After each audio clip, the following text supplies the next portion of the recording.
2 రోజుల నుంచి వార్తలు వైరల్ అవుతుంది. యాక్చువల్‌గా ఇరాన్ మీద ఇజ్రాయెల్, అమెరికా కలిసి చేసిన ఇల్లీగల్ వార్ అది. అంటే ఏ ప్రపంచ సంస్థలు దాన్ని ఓకే చేయలేదు. హఠాత్తుగా చర్చలు జరుగుతున్నప్పుడు హఠాత్తుగా చేశారు. ఖచ్చితంగా అది ఇంటర్నేషనల్ లా ప్రకారం ఇల్లీగల్ వారు, అగ్రెషన్. 2 దేశాల దగ్గర కూడా న్యూక్లియర్ వెపన్స్ ఉన్నాయి. ఇజ్రాయెల్ దగ్గర ఉన్నాయి, ఇటు అమెరికా దగ్గర ఉన్నాయి. 2 న్యూక్లియర్ వెపన్స్ ఉన్న అత్యుత్తమ డిఫెన్స్ టెక్నాలజీ ఉన్న దేశాలు న్యూక్లియర్ వెపన్స్ లేని ఒక దేశం మీద నువ్వు నాకు థ్రెట్ కాబోతున్నావు, నువ్వు నా భవిష్యత్తులో అనే ఒక దీంతో ముందుగానే అటాక్ చేయడం అనేది ఒక దారుణమైన విషయం. అది జరిగి ఇప్పుడు 1 month అయిపోయింది. నిన్నటికి 1 month అయిపోయింది. సో ఈ 1 month తర్వాత పరిస్థితి మనం చూసుకున్నప్పుడు ఆ యుద్ధం అనేది తగ్గట్లేదు, ఇంకా పెరుగుతుంది. నిన్న కూడా ఇజ్రాయెల్ ఫస్ట్ టైము ఇరాన్లో యూనివర్సిటీ మీద అటాక్ చేసింది. ఎప్పటి నుంచో స్కూల్స్ మీద చేస్తుంది, ఇప్పుడు యూనివర్సిటీ మీద కూడా. మామూలుగా అమెరికా నేచర్ ఏంటంటే జనరల్గా మనకి ఆఫ్ఘనిస్తాన్ కానీ ఇరాక్ ఇలాంటి దేశాల్లో యూనివర్సిటీల మీద అమెరికా దాడి చేయలేదు. కానీ ఇజ్రాయెల్కి ఆ లక్షణం ఉంది. ఇజ్రాయెల్కి అది యూనివర్సిటీనా కాలేజా ఏమి రిసెప్షన్ అనేది లేదు, కంప్లీట్గా నాశనం చేసేయాలి. అసలు ఆ కల్చర్ని, ఆ మనుషుల్ని, ఆ ఆనవాళ్ళను కూడా తుడిచిపెట్టేయాలనేది ఒక దుర్మార్గమైన అమానుషమైన స్వభావం ఇజ్రాయెల్ రాజ్యానికి ఉంది. అటువంటి ఒక అమానుషమైన రాజు నాకు తెలిసి చరిత్రలో ఇంకొక దానికి ఉండకపోవచ్చు. అంటే ఎప్పుడో మనం చెంగిజ్ ఖాన్ లాంటి వాళ్ళని చూసాం తప్ప వీళ్ళు కనీసం కల్చర్ నిలబడాలి, మళ్ళీ ఆ మనుషులు బతకాలి అనేది కూడా లేకుండా చిన్నపిల్లల్ని టార్గెట్ చేసి, నిన్న కూడా ఇజ్రాయెల్ ఒక లేడీ ప్రొఫెసర్ చెప్తుంది, ఆ చిన్నపిల్లల్ని అంతా చంపేయండి అని చెప్తున్నామా. ఎందుకు చంపేయాలంటే వాళ్ళు తరం రాకూడదు, ఇంకా ఇరాన్ లో బ్రీడ్ అనేది ఉండకూడదు అన్న పద్ధతిలో. అదే పద్ధతిలో గాజాలో చేశారు వాళ్ళు. 25,000 మంది చిన్నపిల్లల్ని చంపేశారు, 30,000 మందిని మహిళలను చంపేశారు. మొత్తంగా 75,000 మందిని చంపేశారు. 13-14 లక్షల మందిని వాళ్ళ ఇళ్ళ నుంచి ధ్వంసం చేశారు. సో ఆ చరిత్ర ఇజ్రాయెల్కి ఉంది కాబట్టి అదే దాన్ని ఇప్పుడు ఆల్రెడీ లెబనాన్లో చేస్తుంది. ఇప్పుడు ఇరాన్లో కూడా యూనివర్సిటీలు, ఇరాన్ అనేది 6,000 సంవత్సరాల నాగరికత ఉన్నది. ప్రపంచానికి అనేక విషయాల్ని అందించిన నాగరికత అది.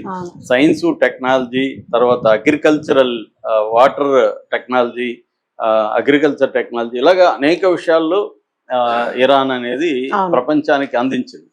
ఇప్పుడు ఆ లెగసీని కంప్లీట్గా తుడిచిపెట్టాలన్న ఉద్దేశం ఇజ్రాయెల్లో కనపడుతుంది. లేకపోతే వెళ్ళి సైన్స్ టెక్నాలజికల్ యూనివర్సిటీ మీద బాంబులు వేయాల్సిన అవసరం ఏ రకంగా ఉంది ఇరాన్? ఆ స్కూళ్ళ మీద వేయాల్సిన అవసరం ఏ రకంగా ఉంది?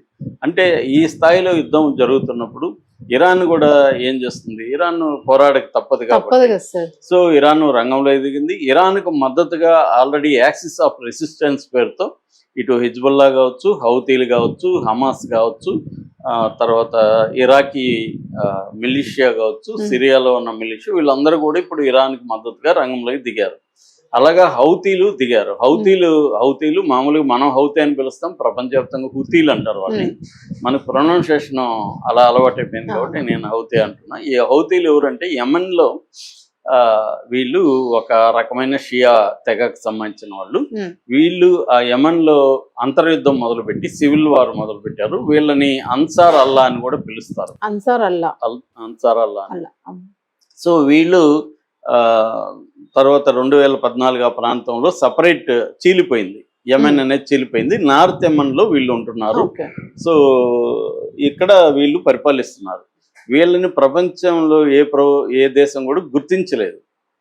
గుర్తించిందేమో పాత యెమెన్ ప్రభుత్వాన్ని గుర్తించింది. వీళ్ళు గుర్తించలేదు కానీ వీళ్ళే పరిపాలిస్తున్నారు. దీని రాజధాని సనా. సో వీళ్ళ కంట్రోల్లో ఎర్ర సముద్రం ఉంది. ఎర్ర సముద్రం దగ్గర వీళ్ళకి ప్లేస్ ఉందన్నమాట. ఆ ప్లేస్లో అది నేరో స్ట్రైట్. ఈ నేరో స్ట్రైట్ ని వీళ్ళు బాబెల్ మండప్ అంటారు దీన్ని. ఈ బాబెల్ మండప్ అనేది దాని పేరు గేట్ ఆఫ్ టియర్స్ ఇంగ్లీష్లో. ఈ బాబెల్ మండప్ అనేది నేరో, ఎట్లాగైతే హార్మూజ్ జలసంధి ఎంత నేరోనో ఇది కూడా దాదాపు అంతే నేరోగా ఉంటుంది. 33 కిలోమీటర్లు ఎంతో ఉంటుంది. ఈ నేరో దీంట్లో దాదాపు 15% టోటల్ కార్గో, అంటే మనకి యూరోప్ నుంచి ఏషియాకి రావాలన్నా పోవాలన్నా ఈ వాణిజ్యపరమైన మార్గంలో గుండా వెళ్తారు. యూరప్ నుంచి వచ్చేటప్పుడు వయా సూయజ్ కెనాల్, ఈజిప్ట్ లో ఉండే సూయజ్ కెనాల్ దాటుకొని ఇక్కడికి వస్తుంది. ఇక్కడ నుంచి ఇది రెడ్ సీ నుంచి అరేబియన్ సీ, ఇండియన్ ఓషన్ ఇలాగా వస్తుంది అన్నమాట రూట్. సో ఇది 15% కార్గో దీంట్లో ఎంటర్ అవుతుంది. ఎంటర్ అయ్యి మనకి ఏషియాకి వివిధ దేశాలు వస్తుంది. ఏషియా నుంచి ఇప్పుడు ఫర్ ఎగ్జాంపుల్ మన దేశం నుంచి మనం ఎగుమతులు యూరప్ కంట్రీస్ కి, జర్మనీ, ఇటలీ, ఫ్రాన్స్ పంపించాలంటే ఈ రూట్ లో గుండా వెళ్ళాలి. ఇక్కడ వాళ్ళు బిగిస్తున్నారు. ఇప్పుడే కాదు, 2023 అక్టోబర్ 7th హమాస్ ఇజ్రాయెల్ మీద దాడి చేసిన తర్వాత ఇజ్రాయెల్ గాజా మీద దాడి చేసి వందల వేల మందిని చంపుతున్న క్రమంలో వీళ్ళు పాలస్తీనాకు మద్దతుగా వీళ్ళు ఇక్కడున్న ఈ రెడ్ సీలో ఇజ్రాయెల్ సంబంధించిన ఇజ్రాయెల్ ఆరిజినేటెడ్ షిప్పులు కావచ్చు, లేకపోతే ఇజ్రాయెల్కి సంబంధం ఉన్న షిప్పులు, అమెరికాకి సంబంధం ఉన్న షిప్పులు, యూకేకి సంబంధం ఉన్న షిప్పులు, అలాగే ఇజ్రాయెల్ని ఎవరు ఏ దేశాలు సపోర్ట్ చేస్తాయో ఆ దేశాల షిప్పులన్నిటి మీద అటాక్ చేయడం మొదలుపెట్టారు. ఇప్పటి వరకు ఏంటంటే ఈ 2 సంవత్సరాలు 6 నెలలు వేసుకుంటే ఈ 2 సంవత్సరాల 6 నెలల్లో దాదాపు 190 ఇన్సిడెంట్లు జరిగాయి. 100 షిప్పుల్ని వీళ్ళు అటాక్ చేశారు. అందులో 4 షిప్పుల్ని ముంచేశారు, సముద్రం ముంచేశారు. ఒక షిప్ గ్యాలక్సీ లీడర్ అనే ఒక షిప్ని హైజాక్ కూడా చేశారు. సో రక్తపాతం ఎప్పటి నుంచో ఉంది.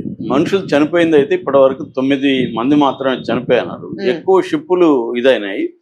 సో దీంతో ఏమైందంటే ఇప్పుడు షిప్పు ఈ జర్నీలో ఆగిపోయినాయి, అంటే పోవడం మానేసాయి. దాదాపు 67% షిప్పింగ్ ట్రేడ్ అనేది తగ్గిపోయింది. ఇక్కడ తగ్గిపోయి వాళ్ళు కేప్ ఆఫ్ గుడ్ హోప్ అంటారు, దాన్ని తిరుక్కు రావాలి.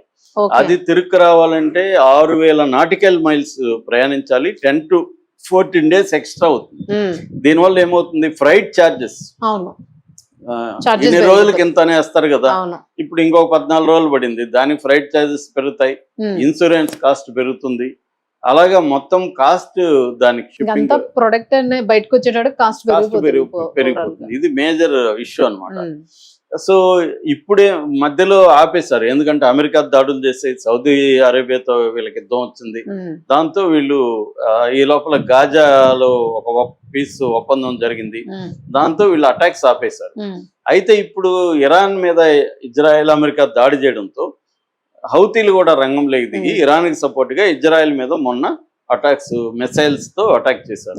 ఎందుకంటే నిన్న నేను డీటెయిల్ గా హౌతీల దగ్గర ఉన్న బలము అవన్నీ చెప్పాను, వాళ్ళ దగ్గర ఎన్ని మిసైల్స్ ఉన్నాయి, ఏ మిసైల్స్ ఉన్నాయి అవన్నీ చెప్పాను. సో అలాగా దాడి చేశారు కాబట్టి ఇప్పుడు ఈ హార్మోజ్ జలసంధిలో ఆల్రెడీ 15% వెళ్తుంది, 20% వెళ్తుంది. ఇక్కడ ఒక 15 వేసుకోండి, 35% ఇప్పుడు ఆగిపోయింది. ఆల్రెడీ 20% ఆగిపోయింది. అందులో ఇప్పుడు మెల్లమెల్లగా ఏవో ఇండియాకి పాకిస్తాన్కి అలాగా ఇరాన్ వదులుతుంది. ఆల్రెడీ డిస్టర్బ్ అయిపోయింది. ఆల్రెడీ బ్రెంట్ క్రూడ్ ఆయిల్ దాదాపు $110 వెళ్ళింది. ఇప్పుడు వీళ్ళు కూడా అక్కడ ఎర్ర సముద్రంలో వీళ్ళు కూడా స్టార్ట్ చేస్తామని చెప్తున్నారు, చేయగలరు కూడా వాళ్ళు, ఎందుకంటే అది వాళ్ళ కంట్రోల్లో ఉంటది. ఆల్రెడీ వాళ్ళ దగ్గర యాంటీ షిప్ మిసైల్స్ ఉన్నాయి, remote remote boats, attacking boats ఉన్నాయి, క్రూయిజ్ మిసైల్స్, బాలిస్టిక్ మిసైల్స్ ఉన్నాయి, ఆర్పీజీస్ ఉన్నాయి, తర్వాత మైన్స్ పెడుతున్నారు. అంటే మనకి హార్మోజ్ జలసంధి గురించి మనం ఏమేమి మాట్లాడుకున్నాం, ఎలాగా సేమ్ మెకానిజం